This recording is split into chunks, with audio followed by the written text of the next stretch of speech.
Qui risque sa place dans le Champions Project, messieurs? C'est le thème du débat qui arrive.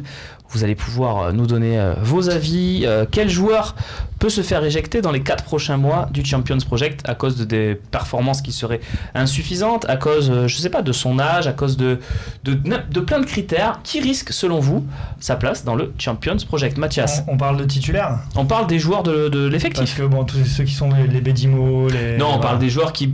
On va jusqu'à NJ, quoi. NJ qui est dans le... Voilà. Tout ce qui est derrière NJ en temps de jeu, on prend pas. Ok, alors tiens, puisque tu l'évoques, ah ouais. NJ, moi je serais content d'ailleurs que sa place il la risque bien. Je pense qu'il y a Ocampos qui la risque aussi, même si je serais un peu moins content. Mais... Pourquoi il risque sa place, ces deux joueurs, selon toi? Qu'est-ce qu'ils jouent là dans les prochains mois? Parce que NJ il joue clairement le nombre de son efficacité devant le but, et c'est quand même un joueur qui est pas très qui est pas hyper technique, alors il est rapide et je sais pas, c'est un joueur qui finalement est bon quand il est remplaçant, quand il rentre en fin de match, et du coup je pense que si on recrute un attaquant, NJ va sauter parce qu'il aura clairement plus sa place dans la rotation. Vous êtes d'accord? NJ risque sa place là dans les 4 prochains mois? Clairement oui, mais déjà il risque sa place en ce moment. Oui. Donc oui. Non, ce que je veux dire, bon, ces 4 joueurs là, ils étaient sur la liste de départ, ils ont trouvé preneur déjà. Qui ça? Les 4 que tu me dis, ah non, on va se séparer d'eux. Mais moi, tu me fais pas partir si j'ai pas envie de partir. C'est ça le problème. Parce que tout le monde dit, lui, il faut le faire partir. Mais s'il veut pas partir, le joueur, c'est ça là, qui est un... NJ n'était pas sur la liste de départ, Clinton. Non, mais je dis, tu me dis à la fin de saison, qui va partir? Non, c'est pas la question, c'est qui risque sa place. Par exemple, est-ce que Payet, c'est la même, bon, c'est pareil. 4 mois, est-ce qu'il risque sa place? Mais il est content de combien, Payet? Payet risque pas sa place, parce qu'il a ce côté tête de gondole, donc il risque rien. Alors, Payet jusqu'en 2050 sur lui. Oui, il faut prendre la parole. Bien sûr. Alors, il faut savoir de quoi on parle. Qui risque sa place dans le Champions Project? C'est ça la question. Oui, c'est ça la question. Alors moi, je vais te répondre clairement. Dans le Champions Project, comme moi je l'imagine, et comme beaucoup de supporters de l'OM, je pense, l'imaginent, dans cette équipe qu'on a là, il y a 3 joueurs, ou 4 joueurs, on va dire. Tous les autres, ils risquent leur place. Voilà, tu gardes Gustavo, Thauvin, Mandanda. À ma vie. Et à ma vie, s'il continue comme il a commencé. Oui. Pas Jordan. Rami, non? Non, Rami non. Rami aussi, je le Le garde. Champion Project, ça veut dire que tu vas avoir une équipe. Tu vas avoir une... Non, jamais en tant que remplaçant, on parle de titulaire. Si tu veux avoir une équipe qui fasse bien en Champions League, eh bien, dis-moi les joueurs qui seraient capables de jouer dans une équipe qui joue les 8e de finale ou les quarts finales de la Champions League là maintenant. Germain, il a été champion avec Monaco. Champions non, tu en as 5-6 qui peuvent se garder. On parle de la Champions League. Allô, on parle de la Champions League. Là, oui, le Champions Project, ça veut dire on va gagner la Champions League. C'est ça que ça veut dire au départ. Demi-finale de Ligue des Champions, Germain, la saison dernière. C'est ça que ça veut dire au départ. Mais Germain, dans un effectif à 16. Qu'il avait à côté. Voilà. Il avait à côté aussi. Voilà, Germain est rentré à 20 minutes de la fin. Il avait Falcao, il avait Mbappé, il avait Fabinho, il avait, comment il s'appelle, l'autre qui est parti, Bernardo Silva. Avec comme ça, tu peux bien jouer. Mais là, il les a pas l'OM, cela. Mais tu penses pas que... Mais moi, je te réponds ce que je pense et que je pense. Non, mais tu penses que dès la saison prochaine, on va être capable de gagner la Champions League? Je réponds à ta question. Qui est menacé dans le Champions Project? Mais est-ce que le Champions Project, c'est dès la saison prochaine d'être en quart de finale de la Ligue des Champions? À l'heure actuelle, pour moi, tous les joueurs sont menacés à part les 4 que je t'ai cités. C'est tout. Voilà. Robin. Après, ça peut changer de partout. Ça sera selon l'entraîneur ou le président, les moyens du club, les désirata de l'entraîneur, ce qu'il veut faire et à quel poste il veut renforcer pour avoir une équipe qui tient la route. Si on est 2e du championnat, il va falloir la jouer cette Champions League. Il va pas falloir faire 6 défaites cette fois. Robin, je rajoute dans ce que disait Christian, je rajoute forcément Rami. Déjà parce que son comportement exemplaire sur cette saison, sur ce qu'il a fait, tu peux pas enlever Rami. Puis tu peux t'en servir comme base pour la saison prochaine, ça te tient très très bien la route. Et après, t'essaies de garder les jeunes à fort potentiel sans son. C'est pas la question. Mais qui risque sa place? Tous les autres, sauf ce qu'a dit Christian, plus Rami. Sanson, il risque sa place. Non, il risque pas sa place justement. Donc s'il risque sa place, c'est NJ, très clairement. C'est bon, les Bedimo. Même un gars comme Anguissa risque sa place. Ceux-là. On parle des titulaires. Anguissa risque sa place.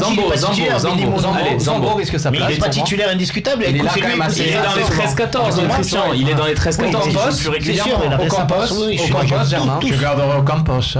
Même Sakai que j'adore, que je trouve très très bon. Et j'allais dire Sakai aussi. Sakai, développe sur Zambo et Sakai. C'est des joueurs de devoir, c'est des joueurs qui nous ont rendu service, notamment Sakai, c'est quelqu'un qui t'a rendu service. C'est quelqu'un de très bien. mais il n'a pas ce côté plus. C'est-à-dire, il n'est pas niveau 3, 4 du championnat. Il est très bon, mais il est très bon pour une équipe comme Montpellier. Peut-être qu'il est niveau 3 du championnat, mais il n'est pas niveau Champions League. Il n'est pas niveau Ligue des Champions, et c'est exactement pareil pour Anguissa. Alors Anguissa, on peut mettre un bémol sur sa jeunesse, mais on peut aussi se dire que dans le mercato, dans le marché, il va y avoir mieux que lui. Moi, je pars toujours dans le principe de monter l'équipe. Donc quand tu veux monter l'équipe, Sakai, il saute en premier, à mon avis, c'est un de ceux qui saute en premier, sans parler de sa générosité, mais il faut aussi prendre les qualités footballistiques du garçon. Et moi, je le ferai pas sauter. C'est marrant, hein. Je le trouve, j'aime bien. Je le trouve bon. Mais moi aussi, on est bien d'accord. Bernard. Je le ferai pas sauter du tout. C'est une joueur laïcienne. J'en ferai un titulaire. Mais est-ce que tu penses que Sakai, titulaire, te fait gagner quelque chose de plus? Est-ce que tu l'as vu faire des passes décisives et des centres? Il est arrière, il est déjà pour défendre. Ne parlons pas de ce qui peut te faire gagner en plus, qui monte et qui remonte et tout ça. Il y a des défenseurs, il y a des milieux de terrain, et puis il y a des attaquants au football. Chacun, c'est pas le cirque où chacun monte et remonte au milieu, ou que ça. Moi, je trouve qu'il est très bon. Malheureusement, peut-être je me trompe. Je vois qu'il y a 1 an et demi, 2 ans, je me suis pas trop trompé sur Thauvin. Je vois que ça devient un phénomène. Donc, ça se voit, ça se discute pas. C'est un bon arrière. Le problème de Sakai, c'est qu'il y a un côté affectif qui rentre direct en compte parce qu'il a ce côté guerrier, il a ce côté samouraï, et on s'est attaché à lui. Moi aussi, je suis attaché à lui. Je veux pas qu'il parte, mais je le verrais bien. Je suis pas marié avec les samouraïs. Je le regarde jouer. Après, une équipe qui fonctionne, pour moi, c'est aussi une équipe équilibrée, et il faut aussi des joueurs de devoir. Exactement. Voilà, des guerriers, des joueurs qui sont Rami et Gustavo, c'est du devoir, les gars. Devoir. Il y a beaucoup de joueurs de devoir. Il y a Ocampos aussi qui est un joueur de devoir. Donc qui risque sa place? Vous virez tout le monde en fait. Non. Non mais j'espère que tu as bien compris. J'ai compris. Les auditeurs ils ont bien compris comment tu prends la question. J'essaie de. Tu prends la question au pied de la lettre. Après, moi je parle de qui risque sa place. Je donne pas mon avis. Je parle pour la saison prochaine. Moi je parle qui risque sa place pour le projet, pas forcément dans mon avis personnel, mais ils risquent leur place parce que tu peux trouver mieux. Je suis certain que tu trouves. On n'a pas 300 millions. Tu sais qu'on n'a pas 300 millions d'euros parce que tu veux 7 titulaires, tu les auras pas. À condition c'est impossible. Que tu enlèves de la charrette aussi. En plus, c'est ça le problème. Le problème, on peut parler tout acheter. Mais si moi je suis dans le club et j'ai un contrat, tu me fais pas partir. Je suis désolé. On l'a vu à Bordeaux. Ils ont laissé libre des joueurs de partout. C'est ça le problème. Le problème est de dire on va acheter, mais si eux ne partent pas, qu'est-ce qu'on fait? Est-ce qu'ils ont une fin de contrat en 2018, 2019, 2020? Et techniquement, alors, qui risque sa place dans le 11 qui peut se retrouver dès la saison prochaine remplaçant Payet, par exemple? Est-ce que vous êtes convaincu à 100% que la saison prochaine, il mérite d'être titulaire à l'OM? Est-ce qu'il joue gros là dans cette deuxième partie de saison? S'il continue comme ça, il va devoir vraiment s'expliquer quoi. On va devoir vraiment en parler. Après, il joue gros ou pas? Non, il joue pas gros parce que c'est la tête de gondole et c'est le premier gros transfert. Et puis on va pas remettre Payet à son poste quoi.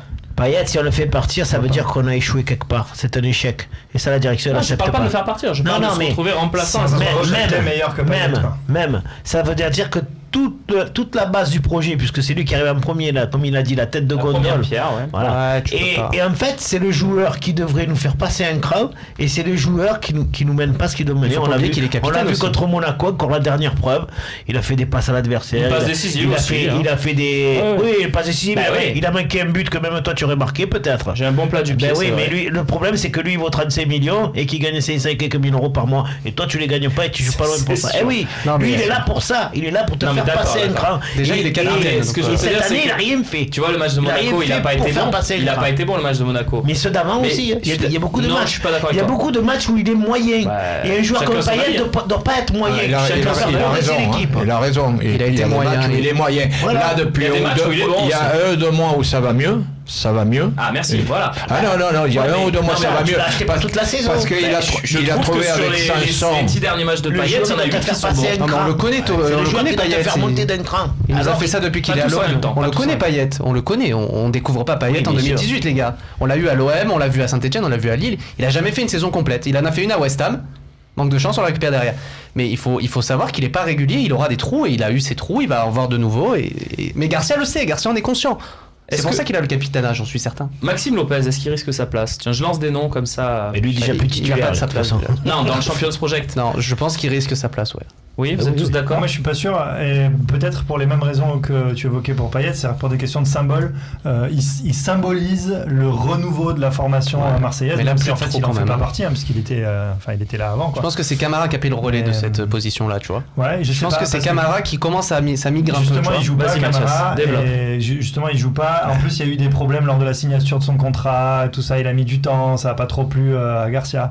Alors que Lopez, qui est en plus un jeune un peu propre sur lui, sympathique et tout ça, je pense que ils voudront pas le faire partir pour ça. Voilà. Est-ce que Germain joue gros? Parce que voilà, on se dit tous la saison prochaine, il nous faut un 9 et tout. Est-ce qu'il a pas les moyens aussi dans ces 4 mois de mettre tout le monde d'accord, Valère Germain, messieurs? Vous êtes pas d'accord? Pour l'instant, il est irréprochable. Il est à chaque fois qu'il a joué là. Mais tout à l'heure, tu disais, il va falloir. Tu l'as pas mis dans tes mais joueurs. Germain, c'est un joueur que tu peux garder.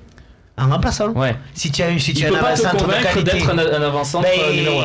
Je sais pas, j'en connais beaucoup d'avant-centres qui sont meilleurs que lui. C'est sûr que par rapport à Mitroglou, il n'y a pas de problème. Non, il sera devant. Ça. Mais si par exemple, on parlait de Giroud à un moment donné, si tu fais venir un Giroud, Germain, il passe derrière. Oui, mais ça dépend de qui tu prends. Quand on les met sur la bascule tous les deux, c'est plus le même effet au niveau des prix. Et oui, d'accord. Et prendre Giroud, Pour toi, Germain, ça suffit pour l'OM? Moi, je pense que là, actuellement, il a des qualités. Pas pour être remplaçant. Pourquoi pour être remplaçant?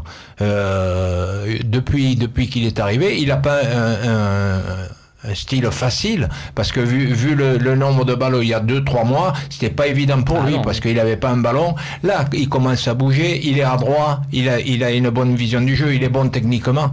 Donc moi je trouve que il s'est transformé, il mérite sa chance, et puis s'il confirme jusqu'à la fin, bah ouais. Donc lui il joue gros alors. Et puis Germain, il joue gros, oui. Germain, ce qu'il y a, c'est pas un mot plus haut que l'autre. Il tient sa place, il dit rien, il fait son travail, il va à l'entraînement, il jouait pas, il rentrait pour une minute, il a toujours été irréprochable, et ça compte beaucoup. Non, moi je pense qu'il sera à l'OM la saison prochaine. Oui, mais est-ce qu'il y sera en tant que titulaire? C'est ça aussi. Il sera peut-être au pire remplaçant, mais je vois pas quel attaquant on va recruter. Et voilà, c'est ça surtout. À coup sûr prendre la place de Germain. C'est ce que le problème est là. Qui tu recrutes? Parce que moi, je vois que le directeur sportif espagnol est de partout, mais jusqu'à maintenant, qui il a annoncé comme joueur? Oui, non, c'est sûr. C'est ça, je pose la question. Mais il peut connaître plein de modes, mais si tu lui donnes pas. Si tu donnes pas tu peux avoir une belle voiture, mais si tu ne mets pas d'essence, bien sûr. Messieurs, il faut avancer dans cette émission. On a fait beaucoup de projections mercato, on a fait beaucoup de bilans. C'est l'heure de rentrer dans le concret, parce que demain, c'est le pain quotidien, c'est le championnat, c'est la Ligue 1, c'est Metz, c'est le froid qui débarque au Stade Vélodrome. On va parler de ce match contre l'équipe de Nolan Roux.